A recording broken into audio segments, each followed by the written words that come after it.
নমস্কাৰ এই মুহূৰ্তত এটা ৰাজনৈতিক খবৰ দিব ওলাইছো ব্লক কংগ্ৰেছৰ সভাপতি নিযুক্তি কেন্দ্ৰ কৰি উত্তপ্ত পৰিস্থিতিৰ সৃষ্টি হৈছে ঢিঙৰ ৰাজীৱ ভৱন কংগ্ৰেছ কৰ্মীৰ পৰস্পৰৰ মাজত সংঘাত চকী ডঙাডঙি মাৰপিট আক্ৰমণৰ ঘটনা পৰিস্থিতি এনে পৰ্যায়ে পাইছে যে এফালে যদি কোনোবাই সাংসদ প্ৰদ্যুৎ বৰদলৈ জিন্দাবাদ দিছে আনফালে আকৌ প্ৰদ্যুৎ বৰদলৈ মুৰ্দাবাদ দিছে কোনোবাই বিধায়িকা শিৱামণি বৰা জিন্দাবাদ দিছে আন কোনোবাই আকৌ বিধায়িকা শিৱামণি বৰা মুৰ্দাবাদ ধ্বনি দিছে চকী দাঙি কোনোবাই কাৰোবাক আক্ৰমণ কৰিছে হতাহতি হৈছে মুঠতে এক সাংঘাতিক ধৰণৰ উত্তপ্ত পৰিস্থিতি ঢিঙৰ ৰাজীৱ ভৱনত আৰু এয়া হৈছে ব্লক সভাপতি নিযুক্তিক কেন্দ্ৰ কৰি দলটোৰ শীৰ্ষ নেতৃত্বই ব্লক কংগ্ৰেছৰ সভাপতি এজনক নিযুক্তি দিয়াৰ পিছত পুনৰ অন্য এজনক নিযুক্তি দিয়াৰ অভিযোগ তুলি এই সাংঘাতিক ধৰণৰ পৰিৱেশৰ সৃষ্টি হৈছে ঢিং ৰাজীৱ ভৱনত আৰক্ষী গৈহে পৰিস্থিতি নিয়ন্ত্ৰণ কৰিব লগা পৰিৱেশ সৃষ্টি হৈছে এয়া আপোনালোকক আমি ভিজুৱেল দেখাইছো এয়া হৈছে ঢিঙৰ ৰাজীৱ ভৱনৰ দৃশ্য ঢিঙৰ ৰাজীৱ ভৱনত এই পৰিৱেশৰ সৃষ্টি হৈছে হতাহতি মাৰপিট গতাগতি চকী ডঙি লৈ ইজনে এজন কংগ্ৰেছ কৰ্মীয়ে আন এজন কংগ্ৰেছ কৰ্মীক আক্ৰমণ কৰিছে আৰু এয়া হৈছে ব্লক কংগ্ৰেছৰ সভাপতি পদক লৈ সৃষ্টি হোৱা সংঘাত কেইদিনমান পূৰ্বে হবিবুল ইছলাম নামৰ এজনক ব্লক কংগ্ৰেছৰ সভাপতি হিচাপে নিযুক্তি দিছিল দলটোৰ নেতৃত্বই হবিবুল ইছলামক ব্লক কংগ্ৰেছৰ সভাপতি হিচাপে নিযুক্তি দিছিল নেতৃত্বই কিন্তু হবিবুল ইছলামক নিযুক্তি দিয়াৰ প্ৰায় 15 দিন পাছত পুনৰ কংগ্ৰেছ নেতৃত্বই পূৰ্বৰ ব্লক কংগ্ৰেছৰ সভাপতি নুৰুল আমিনক সভাপতি হিচাপে নিযুক্তি দিয়ে ইতিমধ্যে আমি কৈছোৱে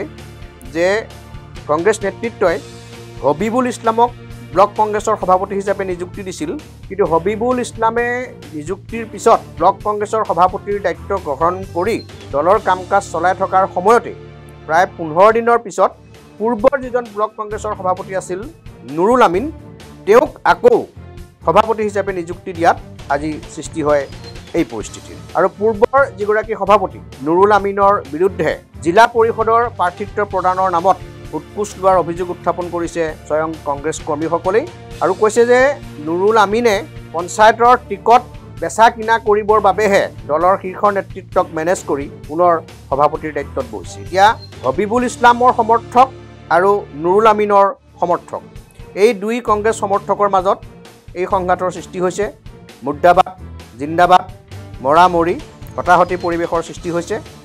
আৰু ইতিমধ্যে আমি কৈছোৱে যে প্ৰদ্যুৎ বৰদলৈ আৰু শিৱামণি বৰা তেওঁলোকৰ সমৰ্থকসকলে এনেকৈ শ্লোগান দি পৰিৱেশ উত্তাল কৰি তুলিছে আৰু এইখন পত্ৰ অসম প্ৰদেশ কংগ্ৰেছ কমিটিয়ে প্ৰেৰণ কৰা এইখন পত্ৰৰ জৰিয়তে আমি আপোনালোকক পঢ়ি শুনাইছোঁ as decided and directed by honourable president Assam PCC Shri Bhupen Kumar Bora, previous BCC presidents before 7 March 2025 will continue as BCC president of Dhing and Badarpur under Nagaon and Siribhumi district respectively until further order. এইখন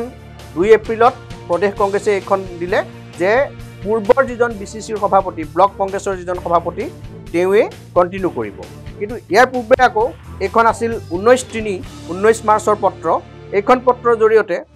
honourable president Assam PCC Shri Bhupen Kumar Bora has appointed Shri Habibul Islam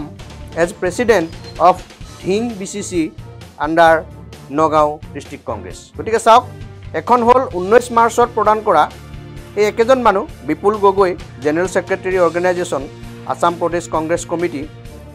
প্ৰদেশ কংগ্ৰেছৰ সভাপতি ভূপেন বৰাৰ নিৰ্দেশক্ৰমে তেওঁ এই পত্ৰ প্ৰেৰণ কৰিছে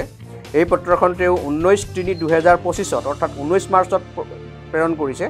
order 19 মাৰ্চৰ এইটো অৰ্ডাৰ 19 মাৰ্চৰ এই অৰ্ডাৰটো মতে হবিবুল ইছলামক ঢিং ব্লক কংগ্ৰেছৰ সভাপতি হিচাপে দায়িত্ব দিয়া হৈছে কিন্তু তাৰ পিছত 2 এপ্ৰিলৰ এইখন পত্ৰৰ জৰিয়তে বা 2 এপ্ৰিলৰ এইটো নিৰ্দেশনাৰ জৰিয়তে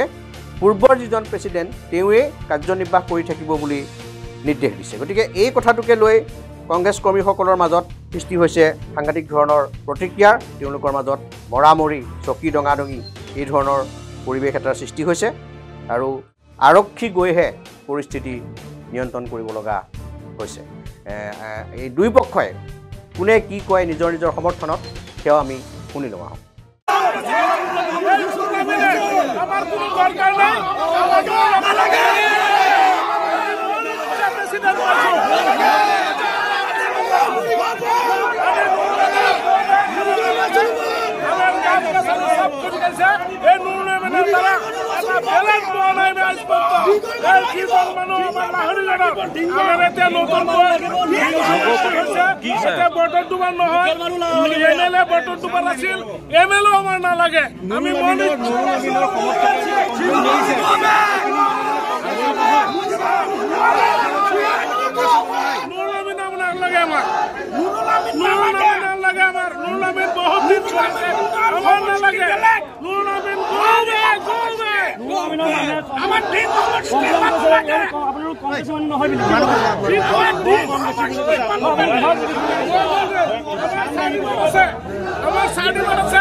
আমি দলীয় কংগ্ৰেস নহয় আমি সাৰ্টিফিকেট দি দিম নুৰুল নেতৃত্বত আমি নচলো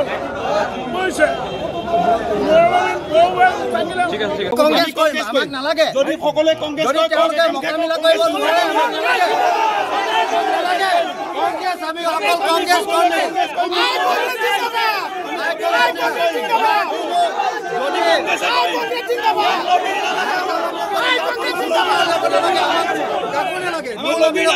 হাবিকুল ইছলামক কংগ্ৰেছ কৰিম আমাৰ তেজত কংগ্ৰেছ আছে আমি অকল কংগ্ৰেছ কৰিম আমি কোনো নুৰুল আমিনক চিনি নাপাওঁ আমি কোনো হাবিকুলক চিনি নাপাওঁ আমি কংগ্ৰেছ আমি দল কংগ্ৰেছ জিলা পৰিষদৰ টিকেট এজনক বেছি দিছে কোনোবাই বেছি দিছে আগৰ নামটো সময়ত সব ওলাই যাব যিজন মানুহ 25 বছৰ ধৰি কংগ্ৰেছ কৰি আছে তেখেতক টিকেট দিব বিচৰা নাই কোনে বেচিছে টিকেট কোনে বেচিছে একজন প্ৰেসিডেন্টে বেচিছে বালিচত্ৰ জিলা পৰিষদত বালিচত্ৰ জিলা পৰিষদত নামটো কোৱা এইটো সময়ত আপোনালোকে চাব এটা মই নাম কৰি নাম নকওঁ এইটো আমাৰ দলীয় কিছুমান আমাৰ দায়িত্ব কৰ্তব্য আছে কিমান টকাত কি কৈছে 15 লাখ টকা বেছি কোনটো মেলা জিলা পৰিষদৰ টিকেট 15 লাখ টকা নুৰুল আমিনে বেচিছে কোনে বেচিছে নুৰুল আমিন নিজে বেচিছে নুৰুল আমিনে বেচিছে বালিচত্ৰ জিলা পৰিষদত আৰু ক'ত বেচিছে বালিহত্ৰ বলগুৰি অঞ্চল পঞ্চায়তৰ কেন্দ্ৰীয় পইচা কংগ্ৰেছৰ কিবা বিবাদ কৰিছে নেকি কি আজি ঘটনা কৰিছে আৰু মই হেইটো আপোনালোকক মই লিষ্ট দি দিম আৰু ইয়াৰ ক্ষেত্ৰত প্ৰেসিডেন্ট হয় হেইটো লিষ্ট যদি টিকেট নহয় তেতিয়া আপোনালোকে মোক প্ৰশ্ন এইখিনি ল'ৰা আমি দেখা নাই এইখিনি ল'ৰা বিজেপি কৰা ল'ৰা আহিছে আৰু আজিলৈকে কোনো দেখা নাই কংগ্ৰেছ কৰা দেখা নাই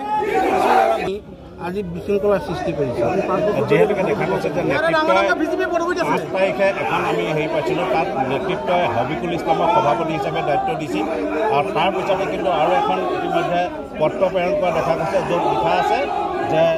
আগৰ যিজন 7 তাৰিখৰ আগৰ যিজন প্ৰেচিডেণ্ট আছিল তেওঁকে বাহাল ৰাখিব দিছে নেতৃত্বৰ এই খেলি মেলিৰ বাবে আজি দেখা গৈছে ভিন ব্লক কংগ্ৰেছত এটা যুদ্ধদেহী পৰিস্থিতি দেখা গৈছে নিজৰ ভিতৰতে দুটা পক্ষৰ মাজত এনেধৰণৰ এটা তৰ্কাতৰ্কি হুলস্থুল কি ক'ব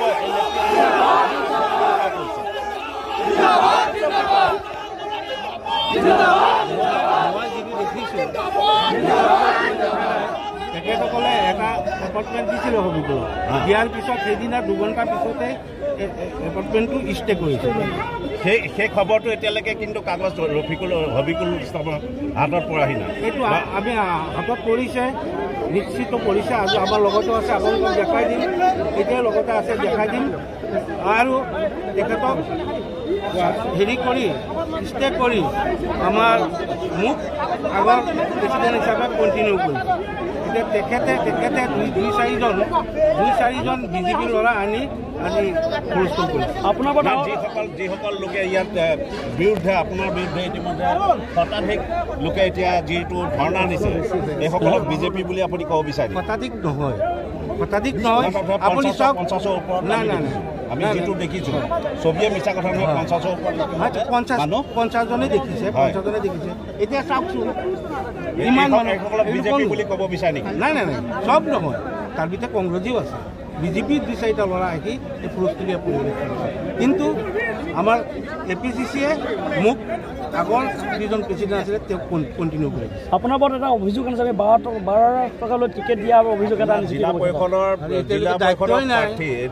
এতিয়ালৈকে আপোনাৰ দায়িত্ব নাই যদিও তেওঁলোকে বিৰোধী সমৰ্থকে আপোনাক কৈ আছে যে তেওঁ ইতিমধ্যে জিলা পৰিষদৰ সদস্যৰ কাৰণে প্ৰাৰ্থিত্বৰ কাৰণে 12 লাখৰ পৰা 15 লাখ টকা ইতিমধ্যে আপুনি আনিছে বুলি এটা